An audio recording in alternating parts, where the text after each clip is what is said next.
오늘 말씀의 제목은 율법과 성도의 태도라는 제목으로 말씀을 나누겠습니다. 우리가 계속 로마서의 말씀을 읽어가고 있는데요. 그 맥락을 한번 다시 정리해 볼 필요가 있습니다.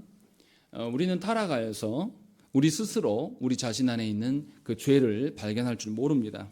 그래서 하나님께서는 율법의 말씀을 우리에게 주셨습니다.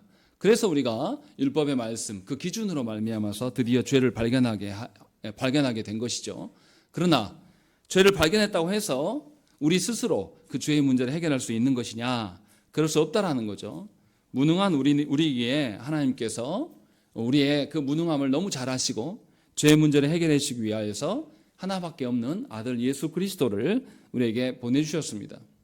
그래서 우리는 그리스도 안에서 그리스도와 함께 죽음으로 말미암아서 율법에 대해서 죽은 자가 되었고, 그래서 우리는 율법의 지배, 율법의 그 영향력 안에서 벗어날 수가 있게 되었습니다. 그런데도 이제 사람들이 이것을 오해하기 시작해서 뭐라고 말합니까? 이제 율법이 아니라 은혜 가운데 있기 때문에 은혜를 더 키우려면 더 범죄해야 되는 것 아니냐라는 그런 오해를 갖게 되기도 하고, 반대로 또 어떤 사람은 이제 율법이 아니라 은혜 아래 있기 때문에 우리가 뭔 짓을 해도 된다. 죄를 지어도 어차피 은혜로 다 용서받을 거 아니냐. 이런 논리를 펴기도 합니다. 그때마다 바울은 분명히 밝혔습니다. 죄의 크기가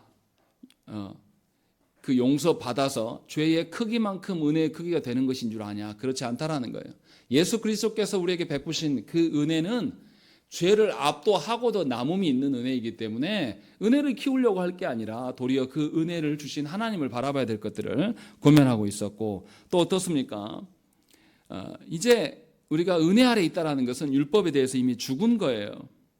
그렇기 때문에 율법으로 다시 돌아갈 게 아니라 우리는 하나님의 의로 살아감으로 하나님의 의의 열매를 맺어야 할 자들이다라는 것으로 분명하게 반박했습니다. 그런데도 이제 사람들이 또 다른 오해를 갖게 된다는 것이죠. 그리스도와 함께 율법에 대해서 죽고 또 그리스도의 은혜로 말미암아서 우리가 구원받았어요. 그래서 어떤 사람들이 어떻게 생각하냐면, 뭐야, 율법이 우리를 힘들게 한 거였네? 그러면 율법이 없어야 될 거 아니냐? 그냥 그리스도께서 베푸신 의만 있으면 되는 거지 하면서 율법이 폐기되어야 한다라고 하는 생각들을 갖고 있습니다. 놀랍게도 이러한 생각들은 조국교회 안에 흔한 생각들이에요. 그래서 율법은 악한 것처럼 하나님을 믿는 믿음은 큰 것처럼 하나님의 은혜만 좋은 것처럼 이렇게 논리를 갖곤 합니다. 그래서 바울이 오늘 7절 말씀에서 율법이 죄냐라고 물어보고 있는 거예요. 그런 오류를 가진 사람들에게 율법이 그렇지 않다. 율법과 죄는 한 가지가 아니다. 다른 것이다. 라고 하면서 죄와 율법을 구별하려고 바울이 설명을 합니다. 또 그래서 율법은 죄와 다르게 거룩하고 선하고 의로운 것이다. 라는 것을 아예 선언을 해요. 그래서 12절에 이로 보건대 율법은 거룩하고 계명도 거룩하고 의로우며 선하다라고 분명하게 선언을 해서 율법이 악한 것이 아니다라는 것을 말씀합니다. 그래서 율법이 긍정적인 것이 도대체 무엇인가를 우리에게 오늘 본문을 통해서 알려줍니다. 그래서 동시에 성도된 우리에게 율법을 향한 합당한 태도가 있어야 된다라는 것을 고면하는 것이 오늘 본문의 내용입니다. 자, 그러면 이제 말씀을 하나씩 보시겠습니다. 바울이 계속 설명해 올 때 오해되게 들려지는 말씀을 하긴 했어요. 우리 한번 찾아보시죠. 4장 15절 말씀 보시면 우리 함께 읽겠습니다. 4장 15절 말씀 읽겠습니다. 시작.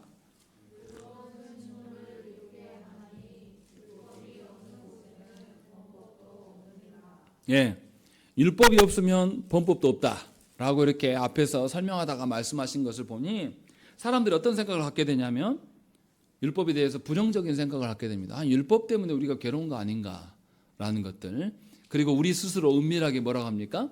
하나님이 주신 기준대로 사는 것이 굉장히 어렵다, 괴로운 거다라는 것을 그렇게 연동지어서 생각하려고 하는 사람들이 있습니다. 그래서 심지어 어떤 사람들은 율법이 죄를 유발시키는 거 아니냐, 그래서 율법으로 살아가는 것은 온전치 않다라고 율법 폐기론자 같은 생각들을 갖게 된다는 것이죠. 그런데 바울은 7절에서 단호하게 말해요. 율법이 죄냐? 그럴 수 없느니라 라고 말하면서 율법이하고 죄는 다른 거다 라는 것을 분명하게 선언합니다. 그러면 이제 알아야죠. 그러면 하나님께서 주신 율법이 우리에게 어떤 의미인가 라는 것을 우리가 밝히 알아야 됩니다. 먼저 우리가 율법을 생각하면 세 가지를 생각을 해야 됩니다. 우리 십계명을 할 때 우리가 했던 내용이에요. 하나님이 주신 율법에는 법에는 세 가지가 있습니다. 의식법과 시민법과 도덕법을 하나님이 주셨단 말이에요. 각각이 역할을 하고 있어요. 의식법은 어떻습니까?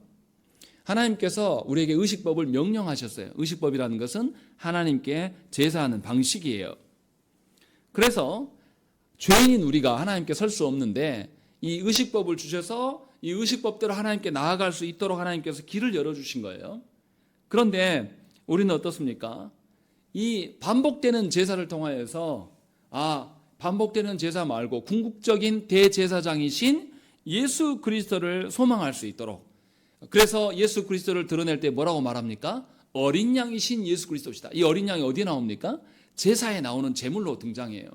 그런데 우리가 반복적으로 그 제물을 죽이는데 아니 그럴 때가 아니라 궁극적으로 여호와께서 메시아께서 오셔서 그 죄악을 다 담당하실 날이 있게 될 것이다 라는 것을 알려줘요. 그래서 의식법에서 누구를 소망하게 만듭니까? 예수 그리스도를 대망할 수 있도록 그런 장치로 하나님께서 의식법을 주셨습니다. 우리에게 의식법이 있습니까? 없습니까? 우리는 제사법이 없어요. 물론 예배 예전의 모습은 있죠. 그러나 분명하게 그 예수 그리스도께서 우리가 하나님께 나아갈 수 있는 유일한 통로가 되심을, 그 의미는 여전히 우리에게 존재합니까? 안 합니까? 존재하는 겁니다. 그래서 구약의 의식법들은, 제사법들은 궁극적으로 하나님께 나아갈 수 있는 길은 하나님께서 제시하신 유일한 예수 그리스도 외에는 없다라는 것을 보여주는 거예요. 그래서 의식법의 그 기능과 목적은 여전히 우리에게 누구를 통해서 살아있습니까? 예수 그리스도를 통해서. 그것이 의식법의 기능이에요. 그러니까 긍정적이라 말할 수 있겠죠. 또 시민법은 어떻습니까? 하나님께서는 타락한 우리들을 너무나 잘 아십니다. 그래서 사회 질서를 유지하기 위한 법을 하나님께서 제정하셨어요. 그래서 희년의 법이 있고, 약자들을 위하여서 모든 것을 추수하지 말고, 또 처벌을 어떻게 해야 될 것들 하나님께서 분명하게 율법을 통해서 우리에게 주셨습니다. 그래서 언약 백성들이 사회를 이뤄갈 때 누구의 질서를 드러내야 됩니까? 하나님의 질서, 하나님의 공의와 정의를 드러내도록 하시기 위하여서 하나님께서 시민법을 허락하신 거예요. 물론 그 장소와 나라와 시대에 따라서 시민법이 바뀝니까? 안 바뀝니까? 바뀔 수 있어요. 그러나 언약 백성들은 그 시민법을 통해서 무엇을 드러내야 됩니까? 그 나라의 법 질서를 드러내야 됩니까? 아니면 하나님의 다스림을 드러내야 됩니까? 당연히 하나님의 다스림을 드러내야 되는 것이죠. 그러니까 우리가 대한민국의 이 헌법을 존중하면서 살아가는 것은 궁극적으로 하나님의 정의와 공의를 드러내기 위한 방편으로 하나님께서 주신 것이에요. 그러니 이 시민법도 우리에게 의미가 있습니까? 없습니까?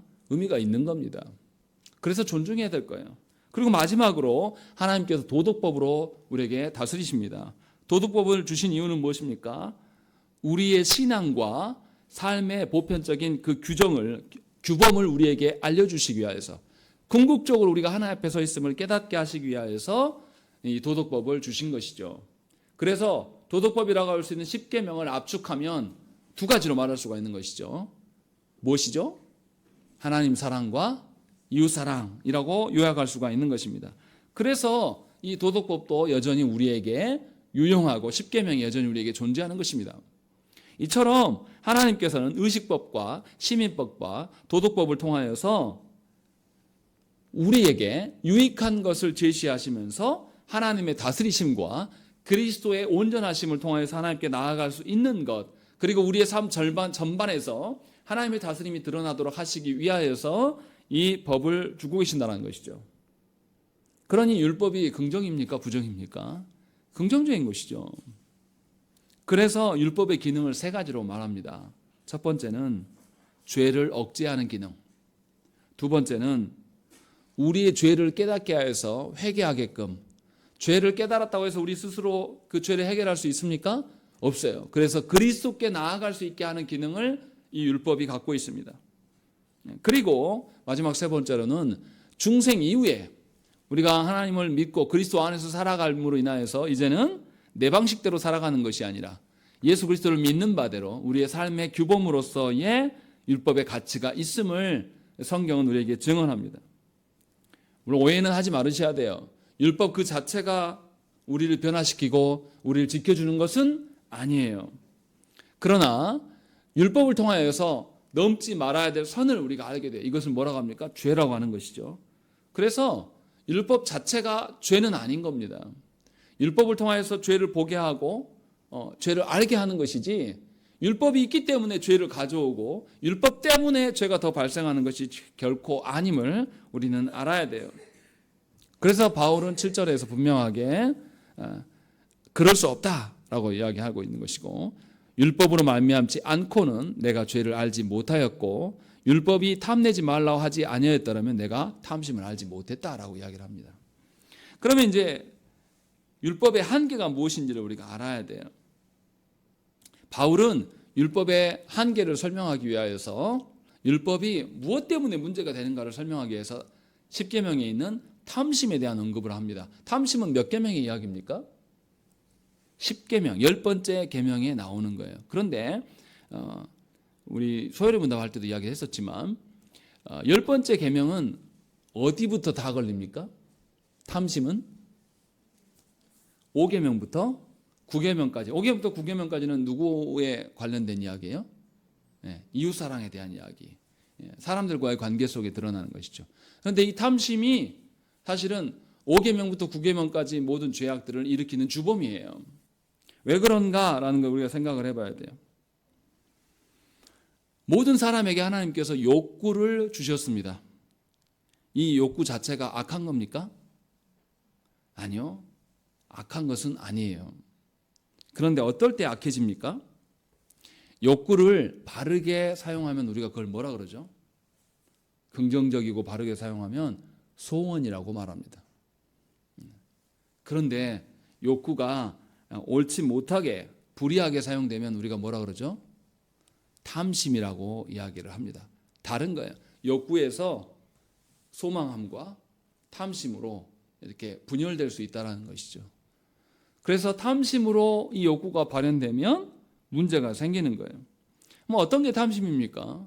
하나님께서 우리에게 분명하게 우리가 생존하고 누릴 수 있도록 어떠한 것을 우리에게 주셨어요. 그런데 하나님이 주신 것에 우리가 만족할 줄 모르고 하나님이 주시지 않은 것만을 헤아리고 있으면 뭐가 생깁니까? 욕구가 뭐가 되는 거죠? 탐심으로 바뀝니다. 그래서 우리 자녀들도 그래요. 항상 엄마 오늘 밥이 뭐야? 물어봐요. 그런데 엄마가 잘하는 것은 한계가 있어요. 딱 몇 가지로 정해져 있단 말이에요. 이것으로 먹고 살아도 잘하는데 문제가 없어요. 그런데 어떻습니까? 아이들이 이제 친구들을 통해서 누구를 통해서 뭐 여러 가지를 듣게 된단 말이에요. 그럼 엄마가 해준 것이 선해 보여요? 지겨워요? 지겹죠 이제. 그리고 엄마가 해주신 것 영역 바깥의 것을 원하기 시작합니다.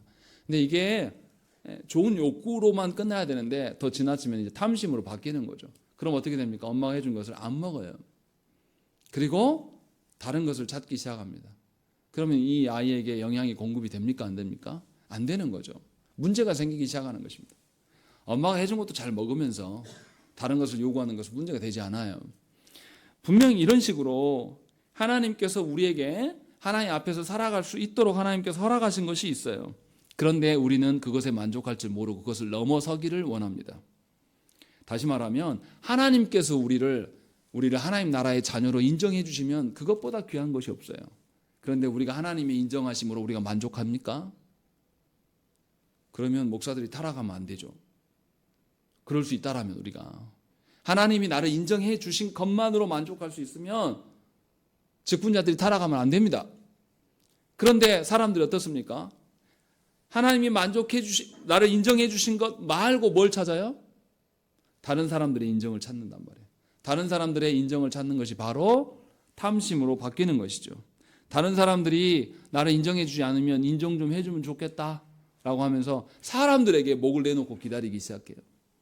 그렇게 되면 타락의 길로 걸어가는 것입니다. 분명히 하나님께서 보시기에 합당한 분량만큼만 우리에게 허락하시는데 우리는 우리의 생각으로 하나님의 판단보다는 내 생각에 앞장서서 하나님께서 허락하시지 않는 영역들을 탐하기 시작하는 겁니다. 그래서 문제가 되는 것이죠. 그런데 여기서 하나 기억해야 될 게 탐심은 그냥 소유, 물리적인 것에만 있지 않아요. 앞서도 밝혔지만 탐심은 인정 욕구도 포함을 합니다. 그래서 어떻습니까? 탐심은 영적인 곳에도 영향을 미칩니다. 사람들이 어떻게 합니까? 자기 인정받고 싶어서 어떻게 해요? 원래 제가 그런 사람이 아닌데 어떻게 해요? 지나치게 착하게 굴어요. 또 지나치게 친절하게 굴고 지나치게 배려하는 것. 목적이 어디에 있습니까? 그거 자체에 있지 않고 내가 인정받고 싶은 곳에 있을 때 이것도 탐심이에요.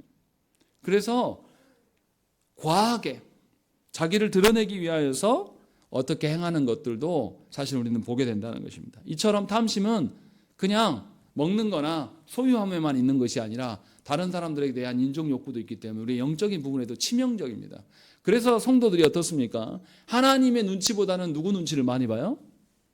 사람들 앞에서. 사람들이 내가 이 말을 하면 우리 교회가 나를 어떻게 볼 것인가? 내가 이것을 원래 섬기고 있었는데 내가 이것을 못하게 되면 우리 성도들이 나를 어떻게 생각할까? 이 생각을 많이 한단 말이에요. 그래서 하나님 앞에서의 정직하게 살아가기보다는 사람들의 눈을 의식하는 것이 우리의 탐욕입니다. 특히 한국 사람들은 이거 굉장히 심해요. 그래서 어떻습니까? 외국에 나가보면 한국인인지 알아봅니까? 못 알아봅니까? 바로 알아봐요. 굉장히 외모에 신경 쓰거든요. 겉으로 비춰지는 것에 대해서. 실상 그 존재가 그런 것이 아닌데도 우리는 그렇게 행하는 경우가 많이 있습니다. 이처럼 하나님께서 사람 모두에게 주신 그 욕구에 죄가 작용하기 시작하면 사람에게 있어야 될 욕구만 있는 것이 아니라 탐심으로 변질됩니다. 그래서 죄가 사람에게 들어와서 하나님 아닌 허탄한 것을 쫓게 만들어요. 하나님이 주신 것으로 인하여서 살아가는 것이 아니라 만족할 줄 모르고 그 위의 것들을 찾고 구하는 방식으로. 그러다 안 되면 어떻게 합니까? 사람 스스로 자기 자신을 만족하려고 하는 것입니다. 왜냐하면 하나님께서 사람을 하나님으로만 만족하게 만들으셨는데 우리는 이것을 스스로 인정할 줄 모릅니다. 버려버려요. 그래서 예수 믿으면서도 뭐라고 합니까? 예수 믿는 것도 좋지만 봄이 오면 봄날 나들이도 가야 되고 또 여름 되면 휴가도 가야 되고 남들이 어디 가면 우리도 가야 되고 하나님이 주신 것으로 인하여서 만족할 줄 몰라요. 하나님이 나와 함께 하심이 무엇보다 크다라는 것을 우리는 인정할 줄 모르기 때문에 세상 사람처럼 살아가는 거예요. 그래서 예수 믿는 사람들이 세상처럼 되어지기를 원하는 거죠. 남들이 몇 평에 살면 나도 거기 살아야 되고 남인들이 무슨 차를 타면 나도 그래야 되고 이것에 대지 뭐. 이렇게 살아가는 이유가 뭐냐면 하나님 주신 욕구가 죄로 인하여서 들어오면서 우리 탐욕으로 변질되기 때문인 것이죠. 사실은 첫사람 아담이 그런 사람입니다. 하나님께서 아담과 하와에게 선악을 알게 하는 나무의 열매를 따먹지 말라라고 하나님께서 율법을 주셨어요. 그런데 그 율법에 사탄이 와서 뱀이 와서 뭐라고 합니까? 다시금 그 율법을 물어봅니다. 하와에게. 정말 그러더냐? 하나님이 정말로 그거 따먹지 말라고 했는데 그러면 정말 죽을까? 라고 다시 물어봐요. 그럴 때 사람이 속습니다. 이거 먹으면 이 율법을 극복하는 거 아니냐? 하나님과 같이 되는 거 아니냐라고 해서 율법을 의심하기 시작하고 이제 의심한 상태인 하와가 다시금 선악과를 보니까 어때요? 먹음직도 하고 보암직도 한다라고 이야기하는 거예요. 하나님이 주신 율법을 누가 변질케 하냐면 사람 스스로가 탐심에 젖어서 이것을 변질로 보는 것이죠. 그래서 이제 하와는 이 선악과를 먹게 되고 자신만 먹는 것이 아니라 자신에게 주신 한 몸인 아담에게도 이것을 줘요. 그리고 그 결과가 무엇입니까? 놀랍게도 아담과 하와에서 낳은 두 아들 중에 한 아들을 쳐 죽이는 결과가 나타나는 것입니다. 이것이 하와의 타락의 결과물이에요. 그것을 성경은 우리에게 보여줍니다. 이처럼 죄는 사람으로 하여금 율법을 명하신 하나님의 지위에 도전하게 만듭니다. 하나님의 명령을 사람 스스로 판단하고 거절할 수 있어요. 이것이 뭐냐면 탐심 때문이라는 거죠. 그래서 하나님의 율법을 어기는 것은 하나님의 유일성에 대한 도전입니다. 하나님만이 스스로 계신 분이고 우리를 창조하신 분이기 때문에 창조된 모든 것들의 기준은 하나님으로부터 나와야 돼요. 그런데 이 율법에 하나님이 주신 명령에 죄가 더하여져서 의심을 품게 만들고 그래서 유일하신 기준 되신 하나님의 말씀을 우리가 의심을 갖게 되고 저거 유일하지 않아. 저대로 안 살아도 괜찮아. 왜 말씀대로 살아야 된대? 내가 상황이 안 좋으면 말씀에 잠깐 벗어날 수도 있는 거지. 사람이 다 그런 거 아니야? 라고 하면서 하나님의 율법을 벗어서 살아날 수 있다라고 생각을 합니다. 그래서 하나님이 주신 율법을 증오하기 시작해요. 저 기준만 없었으면. 그래서 사람들 어떻습니까? 아담의 타락을 보면서 무슨 이야기예요? 이거 하나님 때문 아니요. 하나님이 처음에 그 선악을 먹지 말라고 하는 명령 안 줬으면 몰랐을 거 아니요. 그리고 또 하나님이 우리가 연약한데 아담과 하와가 타락했더라도 하나님 그냥 한번 눈 감아주면 안 돼? 왜 그렇게 엄격해? 그러면서 하나님이 주신 그 율법을 주신 하나님을 원망하는 것이 우리들의 사고예요. 그래서 창세기를 가르치면 대부분의 성도들이 나오는 질문이 다 그겁니다. 하나님 왜 선악과를 만들어서 우리 힘들게 한대? 이 질문을 전부 다 해요. 왜 그렇습니까? 하나님의 율법을 유일한 것으로 여기지 않아요. 우리 모두가. 예수 믿는 자들이 그렇다는 거죠. 그래서 늘 이것이 우리의 걸림돌이 되는 겁니다. 죄는 하나님의 말씀을 가지고 사람을 속입니다. 그래서 뱀도 하와에 가서 하나님 주신 말씀이 정말 그러더냐라고 물어봐요. 그리고 사탄이 예수님을 시험할 때도 뭐라고 말합니까? 말씀을 가지고 와서 시험을 해요. 분명히 말씀으로 인하여서 예수님을 시험했다는 것입니다.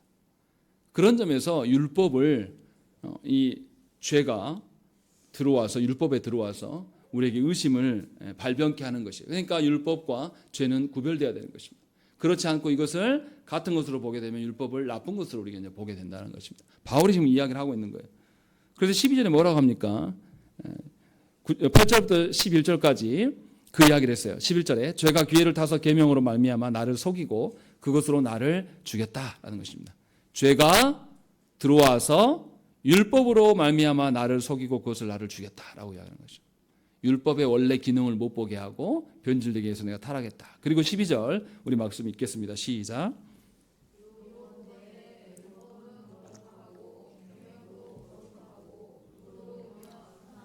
예, 앞에서 바울이 무슨 이야기를 했냐면 율법의 원래 기능, 하나님께서 의식법과 시민법과 도덕법으로 주셔서 우리를 지키시는 기능으로서 너무나 아름다운 것인데 죄가 율법을 변질되게 함으로 말미암아서 우리에게 의심이 되고 우리가 탐욕에 어그러짐으로 말미암아서 우리가 율법으로 인하여서 넘어지게 됐다라고 하면서 율법의 한계가 또 무엇인지를 분명하게 밝혀요. 결과적으로 이래서 율법은 의롭고 선한 거 아니겠는가라고 우리에게 알려줍니다. 그러면 율법의 문제가 여전히 우리에게 남아있어요. 13절 말씀에서는 무엇을 보냐면 선한 율법이 어떻게 사람을 죽이는 걸로 작용할 수 있는가 이것을 우리에게 설명해 줍니다. 우리 13절 말씀 우리 읽겠습니다. 시작.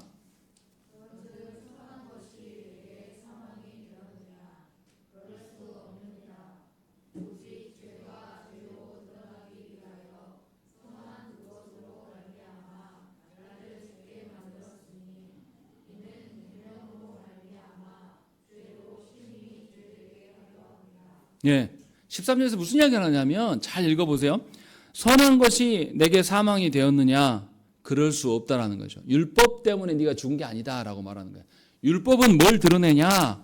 보세요. 그 뒤에 선한 율법으로 말미암아 나를 죽게 만들었으니 이는 율법으로 말미암아 죄로 심히 죄되게 하려 함이다라고 있는 것이죠.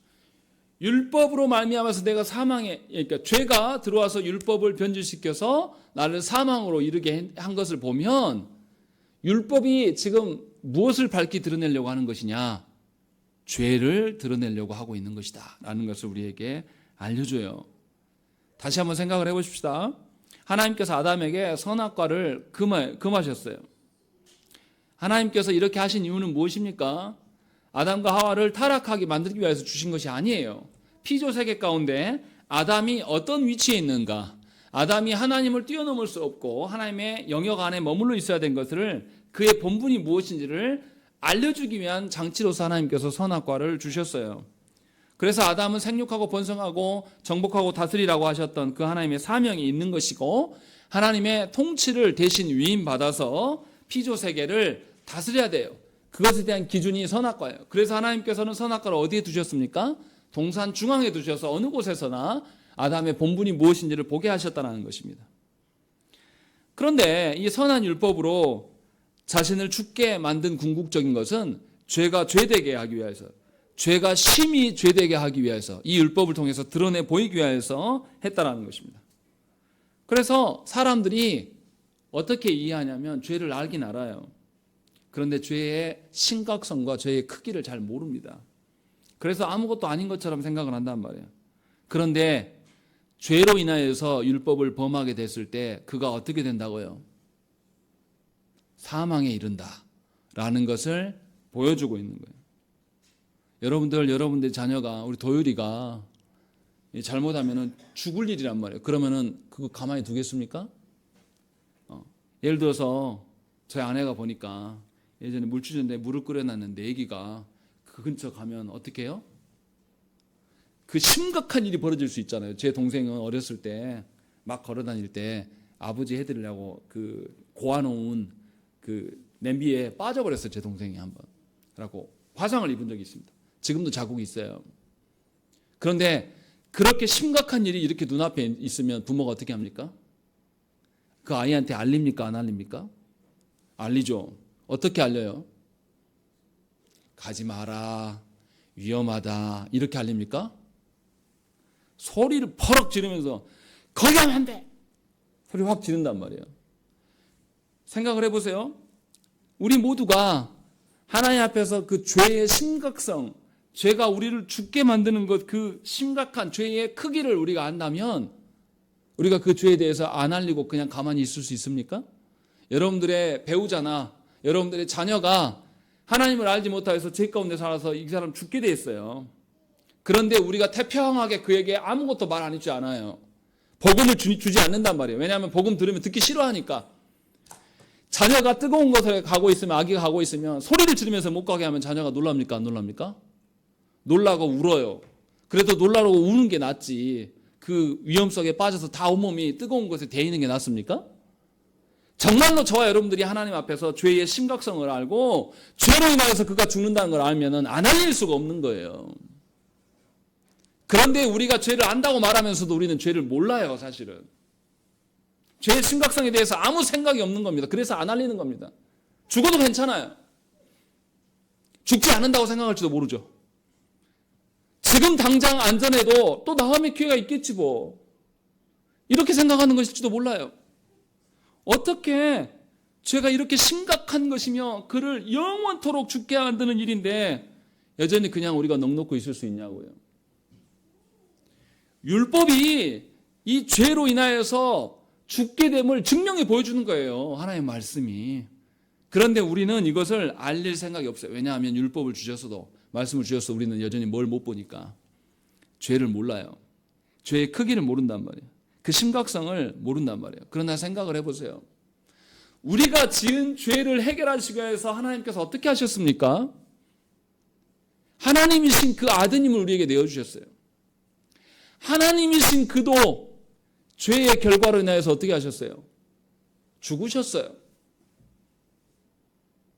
하나님이시면서 죄가 없으신 그도 우리의 죄를 감당하기 위해서 죽으셨다니까요? 그럼 이게 얼마나 큰 문제입니까? 이게 얼마나 위험한 일이에요. 죄가 이렇게 심각한 것이라는 것을 율법이, 하나님의 말씀이 우리에게 증명해 보여주는 거예요. 그런데도 우리는 그 말씀을 받고도 죄를 볼 줄 몰라요. 그래서 예수 그리스도께서 우리를 위하여서 죽으신 이 복음을 우리 아는 자들에게, 우리 사랑하는 자들에게 주지 않습니다. 왜냐하면 그 사람이 싫어할까 봐. 아주 단순한 걸 가지고 아기가 놀랄까 봐 뜨거운 국통으로 기어가고 있는 아이한테 부드러운 말로 그렇게 말하는 부모가 세상에 어디 있습니까? 말해서 못 들으면 물건이라도 던져가지고 애를 멈추게라도 해야죠. 그게 상식 아닙니까? 그래서 지금 전 세계가 기후학자들이 어떻게 해요? 이대로 가면 인류가 복구할 수 없는 일이 일어난다. 지금 어때요? 우리 사람들이 편리를 위하여서 모든 에너지를 다 쓰니까 지구가 점점 더워지고 있는데 더 무서운 일이 있어요. 이 러시아 쪽에 가면 얼어있는 땅이 있습니다. 그 밑에 뭐가 들어있냐면 메탄가스가 다 내장되어 있는데 이 땅이 녹기 시작해요. 그럼 메탄이 나오면 이산화탄소보다 더 많은 에너지를 흡수합니다. 그러면 지구가 이제 자정 능력을 잃어요. 메탄가스가 이제 새어나오기 시작했어요. 이미 동토층이 녹으면서. 그러면 지구가 점점 더 더워집니다. 지구가 더워지면요, 무슨 일이 일어나냐면 이제 이 기류가 움직이지 않아요. 우리나라가 왜 갑자기 오랫동안 추워졌다가 갑자기 또 엄청 따뜻해지냐면 우리나라와 이 시베리아를 막고 있는 기단을 막고 있는 이 공기층이 역할을 안 해요. 다 더워지니까 가만히 멈춥니다. 그래서 지금 세계적으로 겨울에 엄청 막 덥고 비가 엄청 내리고 올 겨울 봐보세요. 강수량이 어마어마하게 내렸습니다. 원래는 그렇게 오면 안 돼요. 건조한 겨울에는 건조했어요. 우리 대한민국이. 그 기류가 막아주니까. 그런데 기류가 역할을 안 해요. 그래서 뭐냐면 세계 기후학자들이 뭐냐면 이대로 가면 인류가 멸망한다. 우리가 머리를 맞대고 이거 해야 된다고 심각성을 하면서 계속 알립니다. 죄의 심각성을 알면 이렇게 그 일을 계속 알리는 거예요. 그런데 그 심각성에 대해서 세계가 느낍니까? 안 느낍니까? 안 느껴요. 여전히 누가 더 힘이 센가? 누가 더 많은 자원을 가질 것인가? 이것을 근거로 인하여서 서로 인하여서 그것만 신경 쓰고 있는 거예요. 세계 나라가. 그래서 인류가 스스로 죽음으로 향해 달려가고 있는 거예요. 이런 것처럼 죄의 심각성을 알고서 어떻게 우리가 가만히 있을 수 있습니까? 예수 그리스도를 믿는 우리만이라도 정말 하나님의 말씀을 통해서 죄의 심각성을 저와 여러분들이 안다라면 어떻게 우리가 입 다물고 있을 수 있냐 이 말이에요. 다 죽을 사람들인데. 하나님 앞에서 살 사람보다 죽을 사람, 교회 밖에 있는 사람이 이렇게 많은데 어떻게 입 다물 수 있겠냐 이 말이에요. 우리가 죄의 심각성에 대해서 무관심하기 때문에 그래요. 사실 우리가 죄를 모르기 때문에 그래요. 하나님은 분명히 말씀을 통해서 죄가 얼마나 무서운 것인가를 우리에게 보여주셨습니다. 정말로 죄의 심각성을 안다면, 그렇게 아는 신자라면 세상 사람들에게 죄를 가르치고 죄의 결과가 얼마나 무서우신가를 계속 드러낼 수밖에 없어요. 하나님께서 성도로 부르신 목적이 무엇입니까? 세상 가운데 죄로 가득한 것을 우리보다 증명하라고, 드러내라고 하나님께서 보내신 거예요. 에스겔서 33장 8절 말씀에 무서운 말씀이 있습니다. 가령 내가 악인에게 이르기를 악인아 너는 반드시 죽으리라 하였다 하자. 네가 그 악인에게 말로 경고하여 그의 길에서 떠나게 하지 아니하면 그 악인은 자기 죄악으로 말미암아 죽으려니와 내가 그의 피를 네 손에서 찾으리라. 하나님 분명히 말씀하셨어요. 에스겔 선지자에게 하나님 말씀하셨어요. 이스라엘 백성들이 타락해 있는데 가서 말씀을 전해라. 그들이 타락한 것에 대해서, 그들이 타락하여서 죽게 되었을 때 그 피를 나는 너에게 묻겠다 라고 하나님 말씀하신 거예요. 곧 먼저 믿은 우리들에게 하나님께서는 죄의 결과가 죽음에 이를 것이라는 것을 우리에게 다 보여주시고 알려주셨단 말이에요. 그리고 그것에 대해서, 죄의 심각성에 대해서 우리는 계속 세상 속에서 전하고 알려야 돼요. 그러지 않은 것에 대해서 하나님께서는 책임을 우리에게 묻겠다라고, 교회된 우리에게 그 책임을 물으시겠다라고 말씀하신다는 것입니다. 그런데도 우리가 어떻게 가만히 있을 수 있냐 이 말이에요. 정말로 말씀을 아는 자라면 우리가 얼마나 죄인됨인지를 알아요. 죄의 크기를 알면 내가 내 스스로 내 계획상으로 내가 죄를 언제쯤 회개하고 언제쯤 이렇게 계획 세우지 못한다는 거 금방 압니다. 언제 죽을지 몰라요 우리가. 언제 하나님 앞에서 죄의 결과로 인해서 사망이 이를지 모른단 말이에요. 그런데도 교회가 이것에 대해서 입 다물고 있어요. 왜냐하면 하나님 부르신 목적대로 내 자신을 보지 않아요. 하나님이 주신 대로 나를 발견하려고 하지 않아요. 죄가 우리 안에 들어와서 교묘하게 탐욕에 따라서 살아가게 우리를 만든단 말이에요. 그래서 하나님 주신 영역으로서 나를 보는 것이 아니라 하나님이 주시지 않은 영역까지도 우리가 팔을 뻗치면서 인생이 이런 것이지, 이런 것도 누리고 저런 것도 누리고 살아가는 거 아니겠는가, 이걸 못 누리면 마치 우리가 큰일 난 것처럼. 우리의 앞선 신앙 선배들 보십시오. 그런 것들 누렸습니까? 못 누리고 살아도 그들은 즐거워했고 하나님 나라를 소망할 수 있었어요. 근데 우리 보세요. 우리 얼마나 많은 것들을 누립니까? 우리는 예배당 올 때도 걸어오지 않아요. 편하게 차를 타고 와요. 그런데 우리의 신앙 선배들은 수십 리 바깥에 있었어도 말씀을 들으려고 다 시간을 내놓고 그 시간을 확보하기 위해서 미리 일 같은 거 정리해놓고 이렇게 우리 앞선 신앙 선배들의 시대가 교회가 더 많았습니까? 지금이 더 많습니까? 지금이 압도적으로 많고 지금이 멀리 있어도 쉽게 갈 수 있는 시대예요. 그런데도 우리는 그걸 지키지 않습니다. 존중할 줄 몰라요. 왜 그렇습니까? 하나님의 말씀을 우습게 여기는 거예요. 하나님의 말씀이 죄를 증명해 주고 있는데도 그 죄의 어떠함에 대해서 우리가 눈을 감고 있기 때문에 그래요. 그러나 율법을 통하여서 죄의 심각성을 아는 자라면 그럴 수 없다라고 바울은 분명하게 우리에게 제시합니다. 그러면서 바울이 무슨 이야기를 합니까? 14절부터 말씀은 다른 이야기를 합니다. 우리 읽겠습니다. 14절 말씀 읽겠습니다. 시작.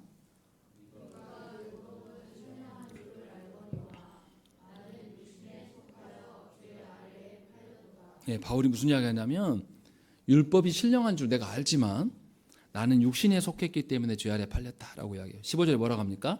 내가 행하는 것을 내가 알지 못하노니 곧 내가 원하는 것을 행하지 아니하고 도리어 미워하는 것을 행한다라는 것이죠. 우리가 육에 속한 사람이어서 우리는 굉장히 어리석어서 해야 될 것, 하나님께서 우리에게 명하신 것을 알지만 실제로 내가 어떻게 한다고요? 내 행함은 내가 아는 것과 다른 것을 하고 있다. 이 이야기를 하고 있어요. 그래서 18절 말씀이 뭐라고 합니까? 18절 말씀 읽겠습니다. 시작.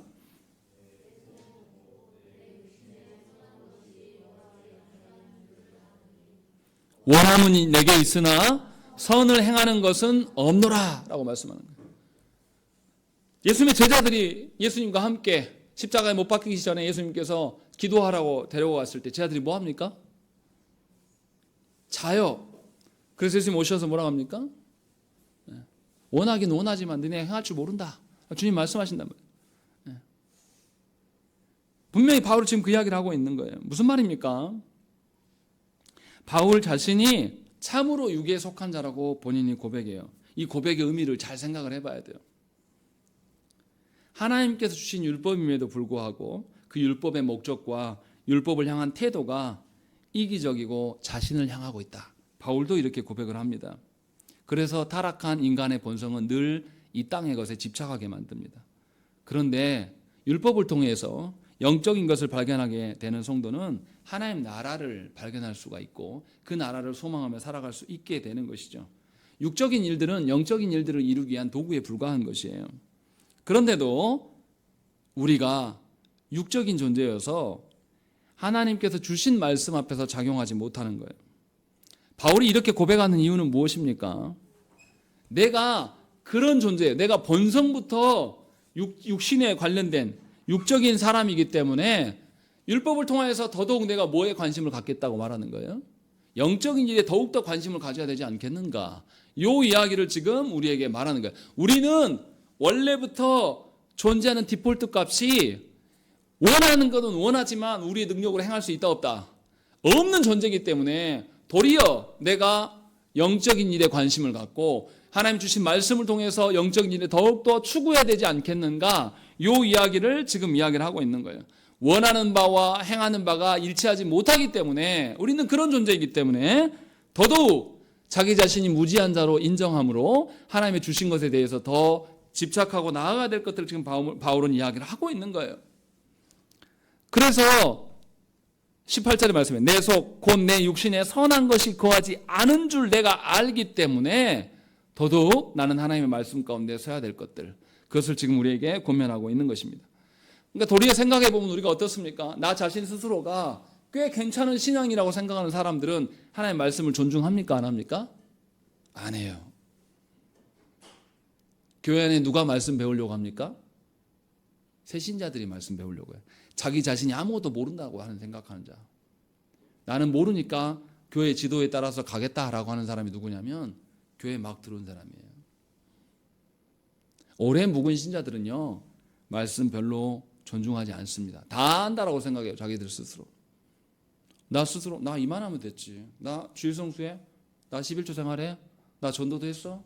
나 영적인 사람이야. 내가 뭘 더 하라고.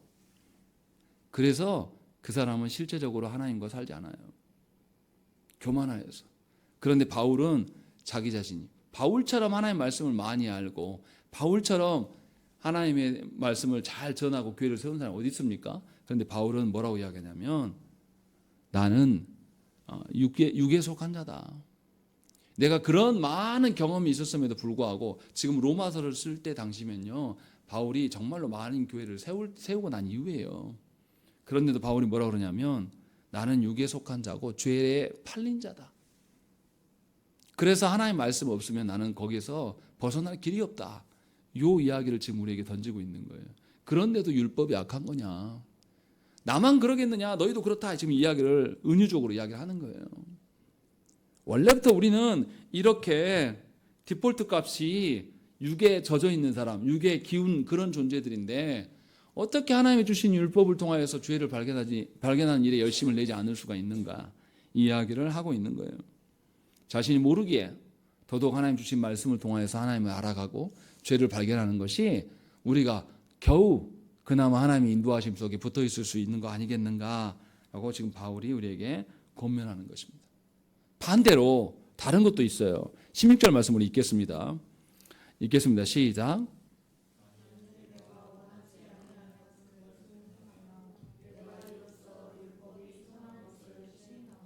예, 우리가 하나님이 주신 말씀대로 살아가는 사명이 있는 자들인데 그 사명을 던져버리고 하나님 분명히 우리에게 선한 마음을 주셨어요. 하나님 나라를 위해서 살아가도록 선한 마음을 주셨단 말이에요. 그런데 우리의 마음의 소원과 우리 행함이 일치되지 않을 때에 무슨 일이 벌어지는가? 우리는 육에 속하여서 거짓을 말해요. 그러면 도리어 율법이 정직함이 확인됩니다. 또 우리의 육적인 불결한 삶을 살아가면 율법을 통해서 하나님의 말씀이 정말로 거룩한 것이구나라는 것이 반증된다는 것이고 또 육적으로 우리가 하나님의 공의를 저버리고 불의한 방식으로 살아가면 참으로 하나님의 말씀이 공의로운 것이구나라는 것이 증명이 되게 될 것이다. 바울은 이야기를 하고요. 그러면 그렇게 증명되면 우리는 어떻게 된다는 거죠? 사망에 이르게 되는 거예요. 그냥 우리는 율법이 거룩한 것을 증명하는 도구로 우리는 폐기 처분될 것이다. 이 이야기를 하고 있는 거예요. 그래서 우리가 무엇에 힘써야 될 것인가? 바울은 지금 우리에게 말하고 있는 겁니다. 지금도 하나님의 말씀이 하나님의 율법이 필요 없는 것이냐?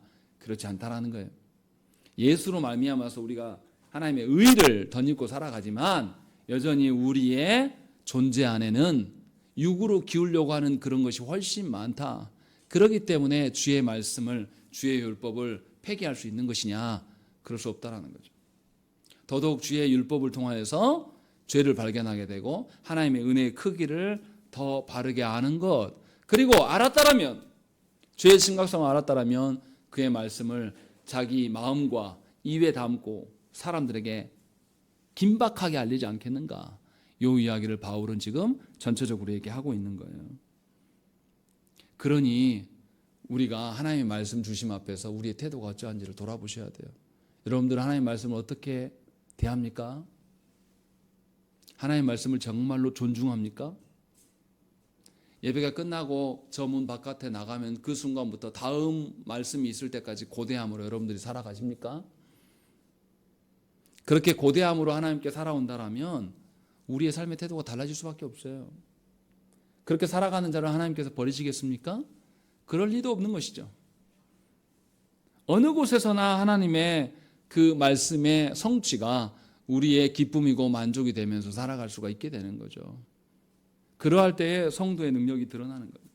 그러할 때 성도의 권한이 드러나는 거예요. 분명하게 저와 여러분들이 하나님 주신 율법의 말씀을 어떻게 대하고 있는가를 잘 기억해 보셔야 돼요. 내가 기대하는 것을 이루기 위해서 말씀을 대한다고요? 그렇게 악한 게 어디 있습니까?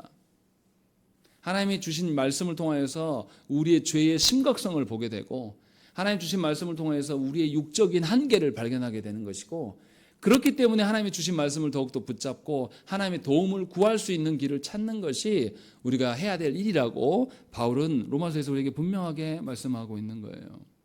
우리 모두는 바울보다 더 육적인 사람입니다. 우리 스스로 우리의 죄의 문제를 해결할 수 있는 자들이 결코 아니에요. 바라기는 저와 여러분들이 하나님 주신 말씀이 얼마나 선하고 옳은가, 그 말씀으로 인하여서 우리가 즐겨하진 않지만 우리의 죄가 여실히 드러나는 것에 대해서 괴로워만 하지 마시고 그것에 대해서 더욱더 감사하고, 그렇기 때문에 죄와 싸워서 이길 수 있는 것이 삼위 하나님께 있음을 알고 삼위 하나님께 간절히 구하시는 여러분들의 인생이 되셔야 된다는 것이죠. 그것이 지금 바울이 우리에게 권면하는 말씀입니다. 우리 함께 기도하시겠습니다. 하나님, 우리가 어떠한 자들입니까? 하나님께서 끝없이 주의 말씀을 공급하시고 그 말씀을 통해서 우리의 죄의 크기와 죄의 심각성을, 죄의 긴박함을 우리에게 알려주심에도 여전히 우리가 너무 태평한 것은 아닙니까? 여전히 주의 말씀이 아니라 여전히 육적인 삶의 방식을 채택하고 있는 것은 아닙니까? 주의 하나님, 주의 말씀을 통하여서 우리 자신을 돌아볼 수 있도록 주여 도우시고, 바라옵기는 죄가 얼마나 압도적인 크기와 위험을 갖고 있는가를 우리 모두가 깨달아 알게 하셔서 예수 그리스도의 죽으심을 기억할 수 있도록 주여 우리를 불러 모으시옵소서. 진실로 우리가 원하는 바, 우리가 행하는 바가 삼위 하나님의 도우심으로 말미암아 하나 둘씩 일치를 이뤄갈 수 있도록 주여 도우시고, 우리의 육적인 어떠함을 너무나 잘 알기에 더욱 하나님의 도우심을 구하는 우리 모두가 되게 하여 주시옵소서. 진실로 우리의 인생에 되어지는 모든 것들을 하나님께 의탁하기를 원합니다. 귀하신 예수님 이름으로 기도드립니다. 아멘. 우리 찬송가 206장으로 우리 하나님을 찬양합니다. 찬송가 206장입니다.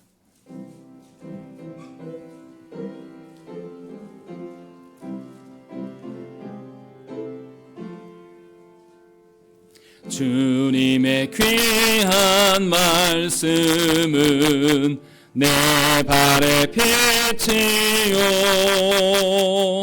목마른 사막길에서 샘물과 같도다. 굶주린 나의 영혼을 만나로 먹이고 내 갈 길 밝게 비추니 그 말씀 귀하다. 낮에는 구름 기둥과 밤에는 불 기둥 주 백성 앞에 나타나 인도해 주시네.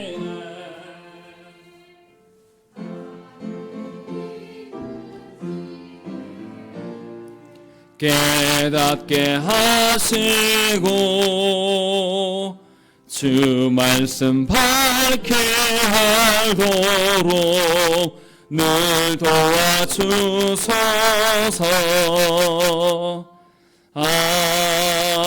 아멘. 우리 함께 기도하시겠습니다. 아버지 하나님, 감사를 드립니다. 주께서 우리에게 끊임없이 말씀을 공급하시는 그 이유를 알게 하시고 듣게 하셨사오니 진실로 우리가 말씀을 통하여서 참으로 죄가 심히 죄됨을 깨달아 알게 하시고 하나님, 우리의 육신을 향한 그 마음들을 보게 하여 주시옵소서.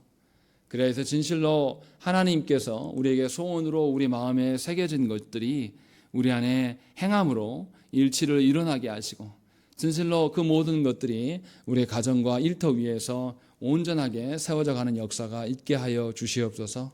하나님, 육적인 것의 풍성함이 아니라 육적인 우리의 한계를 뛰어넘고 하나님의 말씀의 풍성함과 하나님의 말씀의 그 실현의 풍성함이 우리 모두에게 있게 하여 주시옵소서. 하나님께서 함께 하실 줄로 믿습니다. 귀하신 예수님 이름으로 기도드립니다. 아멘. 교회 소식 알려드리겠습니다. 이번 주 수요기도에 제가 다른 교회 설교를 가게 돼서 조일서 목사님이 예배 인도해 주시겠습니다. 그리고 다음 주 3월 3일에 주일 오전 예배 때는 성찬 예식이 있습니다. 여러분 자신을 잘 돌아보시고 과연 하나님께서 주신 가정과 교회 안에서 내가 진정으로 내 자신이 아니라 교회로서 살아가고 있는지 잘 점검하시고 성찬 예식에 그리스도와 한 몸 되기 위하여서 그리스도의 몸의 일치를 이루기 위하여서 참여할 수 있도록 힘쓰시기를 바랍니다. 나머지는 주보를 참조하시고요. 다 일어나셔서 시편 찬송 39장으로 우리 하나님께 찬양 드리겠습니다.